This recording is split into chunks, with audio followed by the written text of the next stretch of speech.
इस्लाम को, अहलियान शहर को मेरी जानिब से, मेरे परिवार की जानिब से ईद की पुरखुलूस मैं मुबारकबाद पेश करता हूं और आप तमाम ही लोगों से अपील करता हूं कि अल्लाह तबारक व तआला से हम सब मिलकर दुआ करें कि हिंदुस्तान का अमन अमान बरकरार रहे और हम तमाम ही लोगों को हमारी हिफाजत खुद करने का मैं समझता हूँ आज ज़रूरत है। और हमारे ख़ास तौर पर नौजवान जो ईद और त्यौहार पर घूमने के लिए जाते हैं, बाहर सफ़र करते हैं, हाईवे पे जाते हैं, बाहर गाँव जाते हैं,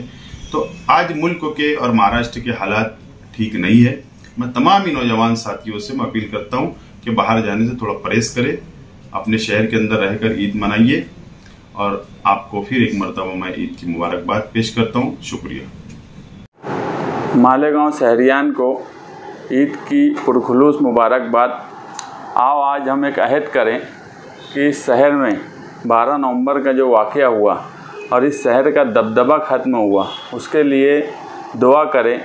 और इस ईद को जोश और खरोश से मनाएं, क्योंकि 2 साल के कोरोना पीरियड के बाद हम पहली मरतबा ईद गाहों पे नमाज के लिए जाएंगे, तो जोश खरोश भी उसी तरह का होना चाहिए। खुशी का त्यौहार है, मगर दुख की बात यह है कि नाकर्ता गुनाहों की सज़ा जो 32 लोग आज भी सेंट्रल जेल में भुगत रहे हैं, उनके लिए दुआ कीजिए कि वो भी, उनके घर के लोग भी खुशियां मना सकें और वो जल्द से जल्द रिहा हो सके, क्योंकि ये एक ऐसा मालेगांव शहर पे धब्बा लगा है जिसका भुगतान कैसे होगा, ये शहरियान के सामने एक सवाल बना हुआ है। इस दबदबे को वापस लाने के लिए निहाल साहब ने जो दबदबा बनाया था कि हिंदुस्तान में कहीं भी जुल्म सितम हो, ये शहर पहल करता था, उस दबदबे को वापस लाने के लिए हम दुआ करते हैं कि निहाल साहब का नेमुल बदल इस शहर में जल्द से जल्द दे, ताकि हम इस शहर का दबदबा ले आएँ और जो जुल्म नाइंसाफ़ी और फ़िरका परस्ती इस मुल्क में हो रही है,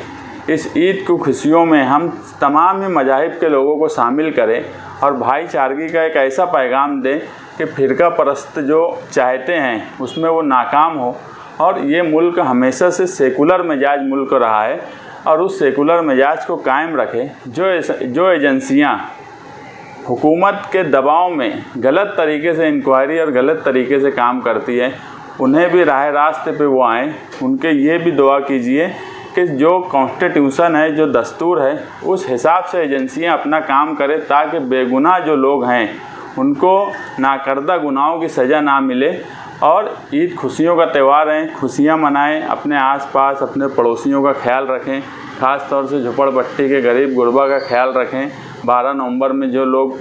बंद है उनके घर वालों से मिलने जुलने का काम करें, उनको भी अपनी खुशियों में शामिल करें।